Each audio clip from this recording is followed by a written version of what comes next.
Well, I came back to Hurricane Hobbies and just don't judge. The container docks are someone else.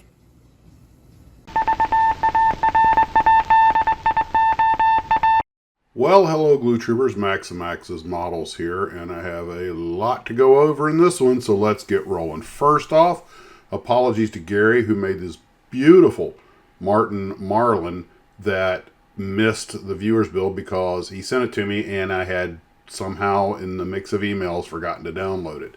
So you'll probably see it again at the next viewer's build. Absolutely gorgeous work of an airplane people don't normally associate with Vietnam, but it actually did a lot of work there. I know someone who flew one, actually the designated examiner who gave me my private pilot's license back in the very, very early 80s had flown those airplanes. I don't know if he flew them in Vietnam, but anyway, so beautiful work, Gary, beautiful.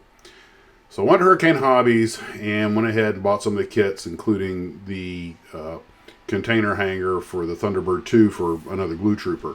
But I decided, you know what, we've been talking about flying saucers, and there were some kits here like the Disney Moonliner that I'd always been meaning to add to the collection. So I was able to work out a sweetheart deal. And oh my gosh, that Moonliner is such a bad kit. I mean, it's going to look great when it's done, but the molds are so old, and when I tried to put it together, if you lined up one alignment pin, none of the rest lined up. It was that bad, so I wound up shaving them off and hand fitting, and it's going to be a chore, a lot harder than expected. It comes in three, like banana peel shaped sections that go together, and it's rough. I mean, I'll make something nice out of it, but I didn't expect it to be that rough. And of course, it's got the Fastway decals that you can trim out, say TWA if you want to, unless I decide to put it in some sort of tactical NASA paint scheme. But anyway, we'll see. I got started on it, and it's fighting me all the way. And speaking of today's theme of Max versus the kit models, Max versus the flying saucers, I went ahead and put together that little Lindbergh repop by Glencoe of the, it's like the first model flying saucer ever made, and I never had one in my collection. So it's just a few pieces, the top, the bottom, the pilot, the bubble, and of course 2 pieces for each engine, and then the 2 pieces for the stand. That's it. Goes together in about 3 minutes. Of course, I'm going to trick it out a little bit. This is just a basic build. It's up on the shelf right now, but I was like, you kind of got to have one.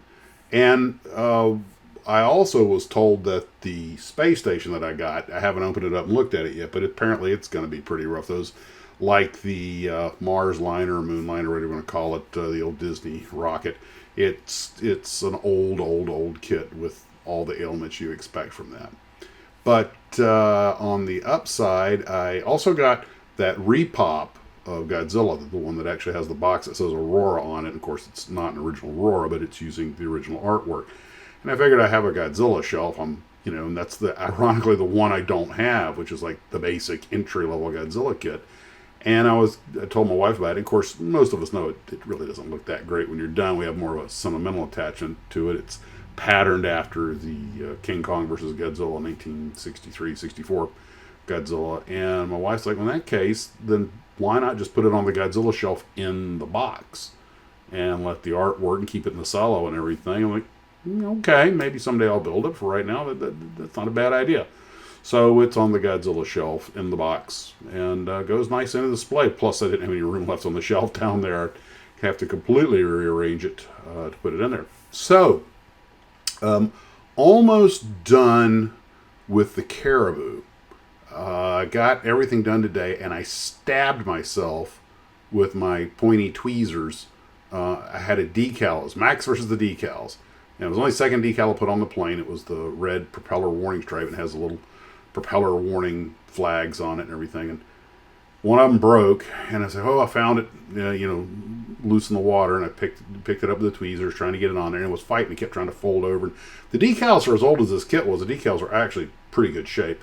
And finally, but while I was getting in there, I was like, it became a point of pride after a while. And dadgummit, I don't know if I flinched or what, but I had it right on the tip of the tweezer. I'm trying to get it on the model, and I don't know if I flinched or twist, but it happened so fast. But I stabbed the crap out of my thumb. So that, and of course, being a typical model builder, I just grabbed the nearest clean-ish paint rag I could, wrapped my thumb in it, and started hunting for the decal before it got away, only to find it stuck to my wrist. And I'm sitting there going, I got to get pictures of this. I'm like, dude, you're bleeding. A little first aid first. Anyway, so the only thing I have left to do, I've got all the decals on it, and a couple of them, like on the tail where you put on the white diamond and the blue diamond on top of it, one decal will not slide on top of the other. That was a fight. Ironically, what I thought would be the hard decals, which are all these long black decals that come with the kit, which, by the way, really look good when it's on there. It's a great time saver. A lot easier than masking. They actually didn't give me much static. They went on without too much. All the big decals, the Army and the tail numbers all went on without any argument. The problem I had was with the diamond, which is a white diamond, and you put the blue diamond over it on the tail, and of course with the broken propeller warning, only that part of it. Overall, the decals didn't give me that much trouble.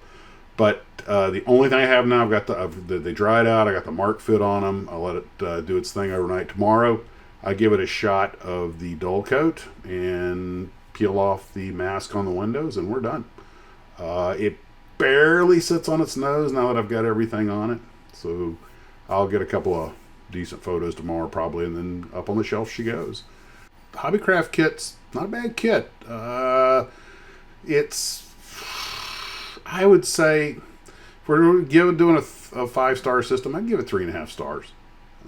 Certainly interesting subject matter. No real problem with the parts fits. Actually, might give it a 4. There's some seams to deal with and stuff, but I could have done a better job. But to be honest, I just wanted to kind of enjoy the build, not get down in the weeds with it.